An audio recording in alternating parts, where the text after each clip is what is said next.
نشریه نیویورک پست نوشت رئیس جمهوری آمریکا در مصاحبه‌اش اقرار شده است که واشنگتن با محمد باقر قالیباف رئیس مجلس ایران گفت و شنید دارد.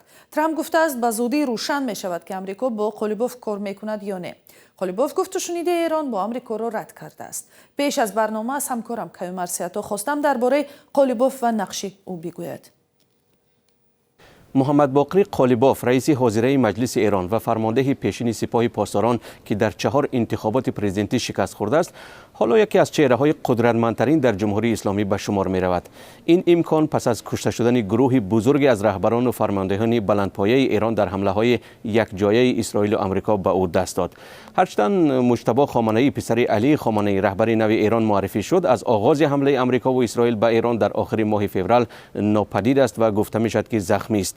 بجز از چند پیام خطی نه عکسی از او نشر شده و نه صدای شنیده شده است.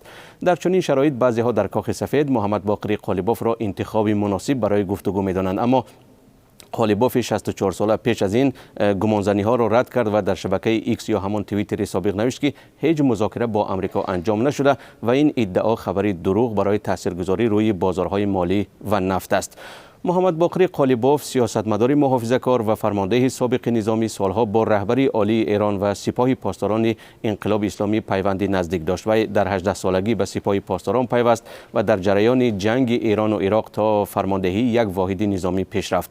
سپس فرمانده نیروی هوایی سپاه پاسداران شد. این مقام است که مستقیم از سوی آیت الله علی خامنه‌ای به او داده شد.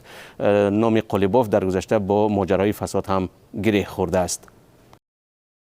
و در ادامه‌اش طور اشاره کرده او پیش از آن که به سیاست بیاید یک فرمانده نظامی بود، دیرتر در بخش پلیس هم کار کرده است. چگونه تا به ریاست پارلمان ایران رسید و تکیه‌گاهش چی و کی بود؟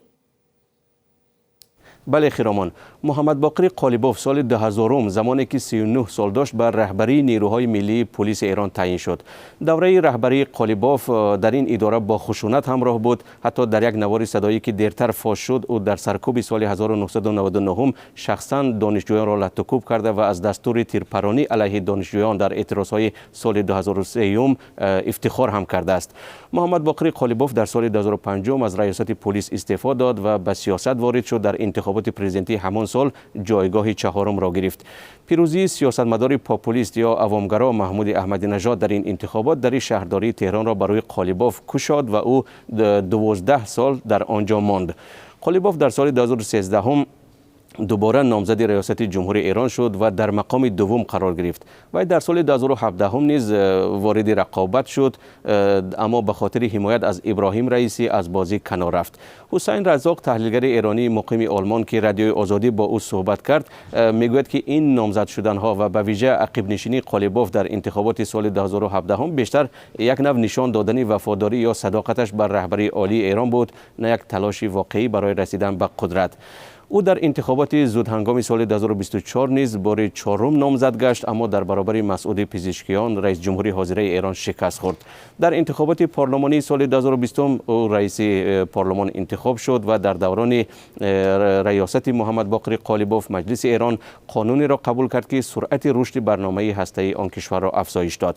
حسین رزاق تحلیلگر ایرانی مقیم آلمان میگوید محمد باقر قالیباف همیشه شخص مورد اعتماد یا شخص مورد باور خاندان رهبر جمهوری اسلامی بوده است، ولی حالا که بسیاری از چهره‌های کلیدی ایران از بین برده شدند، نقش او از هر زمان دیگر مهمتر گردیده است. تشکر. همکارم کیومرث سیاتا بود که درباره محمد باقر قالیباف رئیس مجلس ایران معلومات داد. تفصیلات بیشتر درباره مذاکرات آمریکا با ایران و عملیات نظامی آمریکا و اسرائیل در ایران را در سامانه رادیوی آزادی میتوانید پیدا کنید.